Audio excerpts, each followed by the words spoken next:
Chapter 1, Introduction. Education is the cornerstone of society. It provides individuals with the skills and knowledge necessary to succeed in life. However, as with anything, there are potential downsides. In recent years, there has been increasing concern over the concept of brainwashing within the context of education.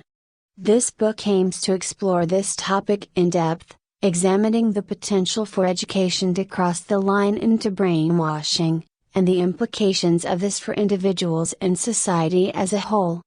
Section 1, Defining Brainwashing. 1.1 The definition of brainwashing. In this section, we will define brainwashing and explore its different interpretations and perspectives. We will consider how brainwashing can manifest in an educational context and the techniques that might be employed. 1.2 Historical context. Understanding the historical background of brainwashing is crucial for a comprehensive analysis. We will discuss significant events, such as the Cold War and cult movements, which brought the concept of brainwashing to public attention and shaped its understanding. Section 2, The influence of education on belief systems. 2.1 The power of education. This section will highlight the influential role education plays in shaping individuals' beliefs, attitudes, and values.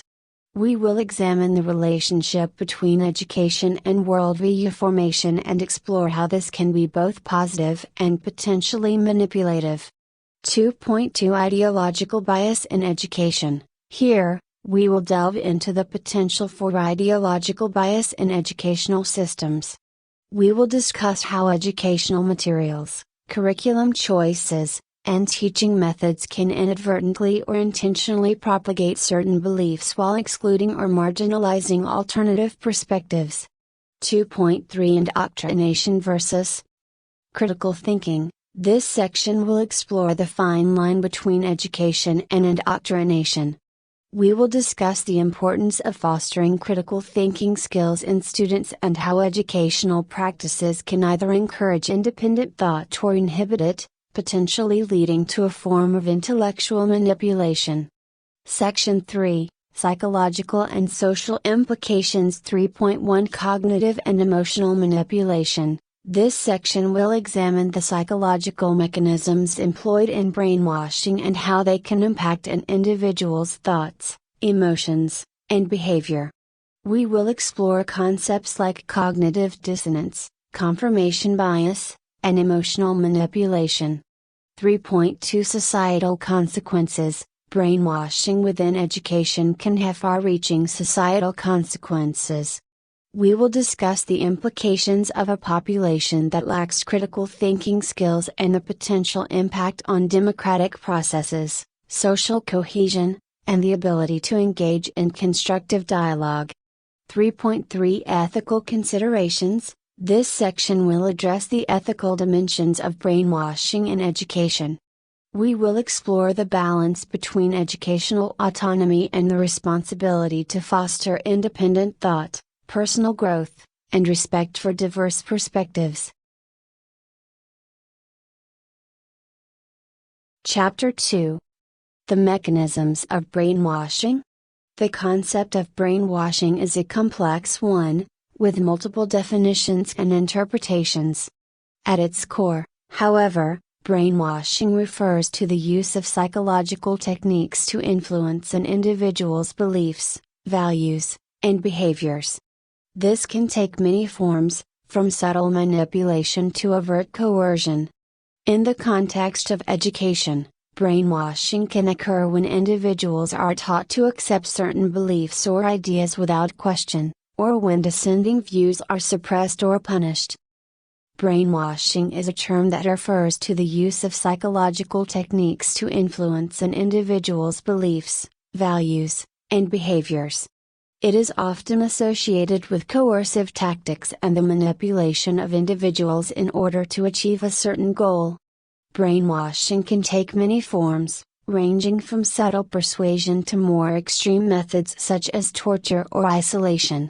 The term brainwashing was first used to describe the techniques used by Chinese communists in the 1950s to control the minds of American prisoners of war.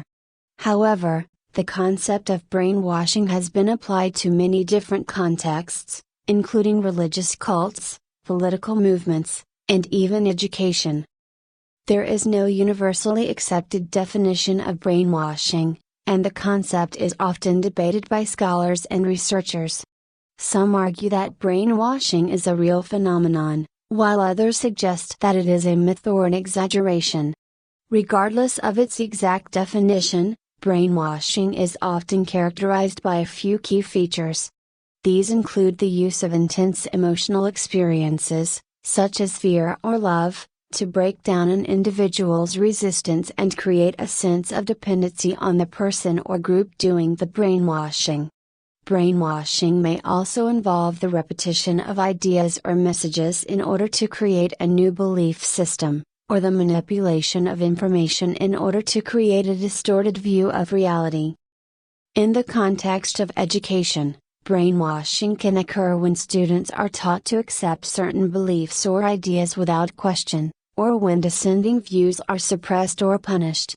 This can result in a lack of critical thinking skills and an inability to consider alternative viewpoints. It can also lead to the perpetuation of harmful beliefs and behaviors, and a lack of openness to new ideas and perspectives. Overall, while the concept of brainwashing is controversial and debated, it remains an important topic of discussion, particularly in regards to the potential for its occurrence in education and other contexts where individuals may be vulnerable to manipulation and coercion. Chapter 3. The potential for brainwashing in education. While education is intended to be a process of learning and growth, there is potential for it to become a tool for brainwashing. This can occur in a number of ways, such as when curricula are designed to promote a certain agenda or ideology, when teachers are encouraged to indoctrinate students, or when students are punished for expressing dissenting views. In some cases, brainwashing can be subtle, and students may not even be aware of the extent to which their beliefs and behaviors are being influenced. Education is often viewed as a process of learning and growth, but there is potential for it to become a tool for brainwashing.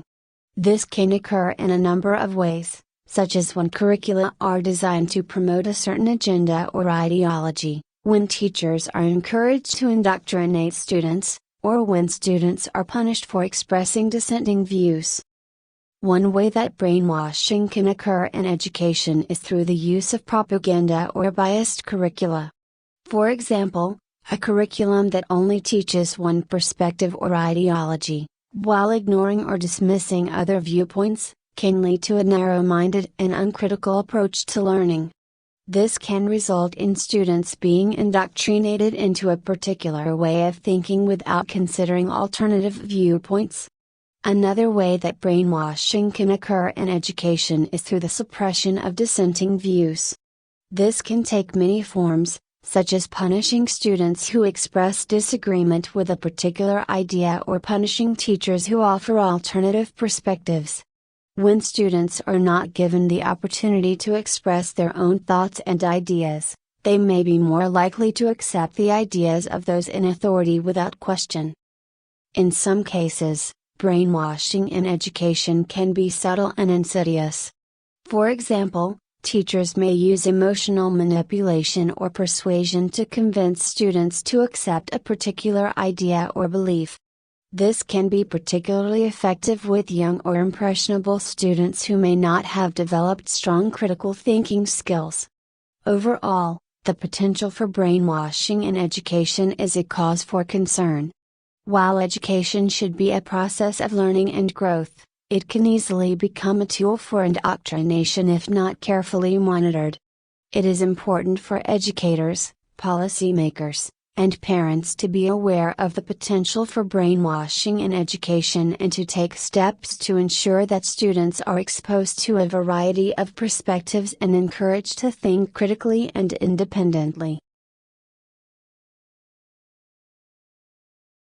Chapter 4. The implications of brainwashing in education.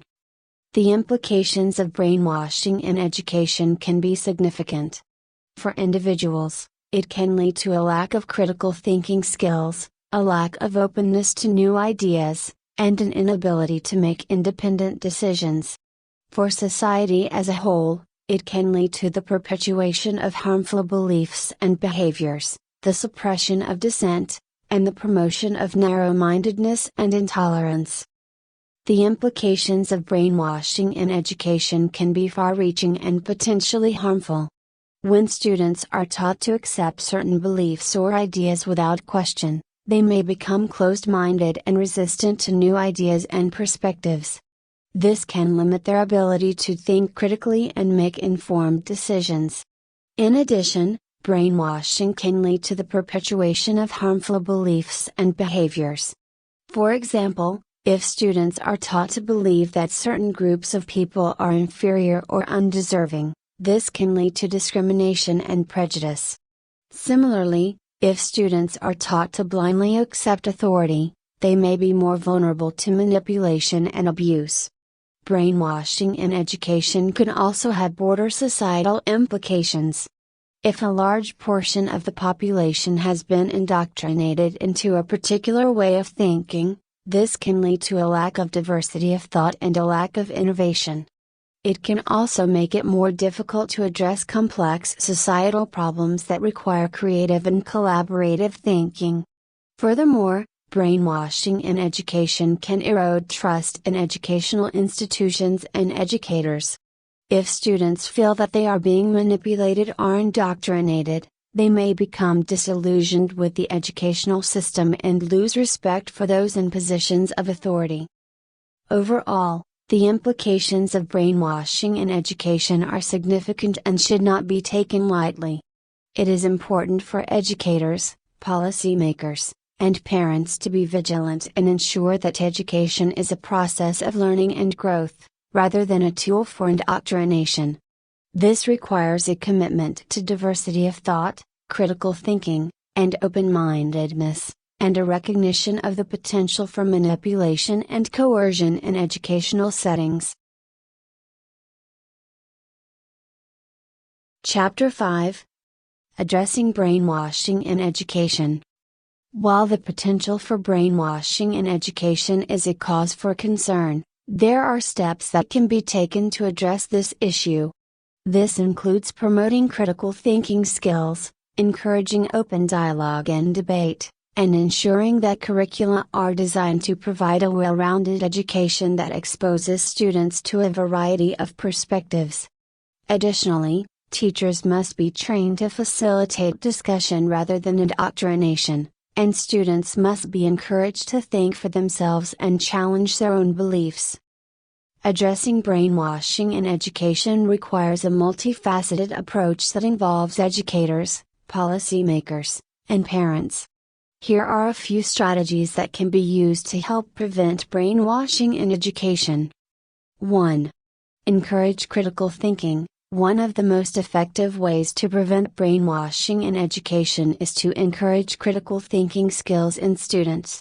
This means teaching students how to evaluate information, consider alternative viewpoints, and make informed decisions based on evidence. 2. Promote diversity of thought. It is important for educators to expose students to a variety of perspectives and ideas, and to avoid promoting a single ideology or viewpoint. This can be achieved by using a range of teaching materials, inviting guest speakers with different perspectives, and encouraging respectful debate and discussion in the classroom. 3. Avoid emotional manipulation. Educators should avoid using emotional manipulation or coercion to influence students' beliefs or behaviors. This means refraining from using fear or love to create a sense of dependency, and instead focusing on evidence-based arguments and logical reasoning. 4. Foster open communication. It is important for educators to create a safe and inclusive learning environment where students feel comfortable expressing their thoughts and ideas, even if they disagree with the teacher or their peers. This requires fostering open communication and encouraging respectful dialogue in the classroom. 5. Monitor curricula and teaching practices. It is important for policymakers and educators to monitor curricula and teaching practices to ensure that they are not promoting a particular ideology or suppressing dissenting views.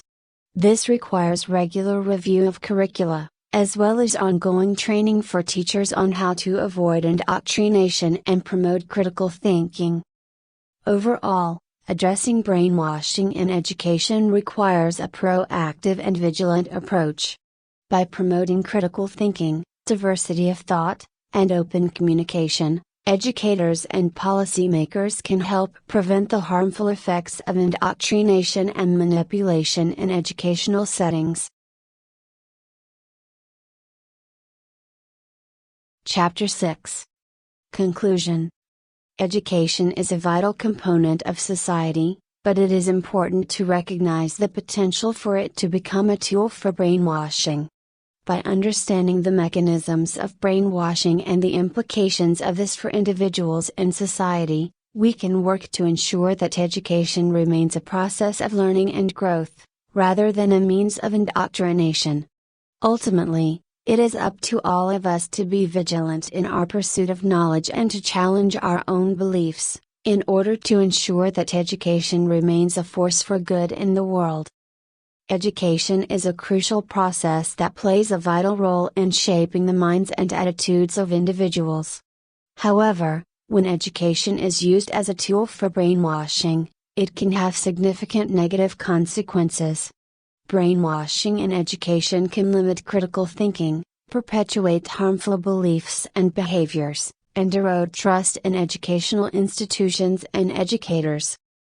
To address brainwashing in education, it is important to promote critical thinking, diversity of thought, and open communication. Educators, policymakers, and parents must work together to ensure that education is a process of learning and growth, rather than a tool for indoctrination. This requires a commitment to evidence-based reasoning, respectful dialogue, and a diversity of perspectives and ideas. In conclusion, education should be a process that fosters independent thinking, creativity, and growth. By promoting these values and avoiding the harmful effects of brainwashing, we can ensure that education remains a force for positive change in our society.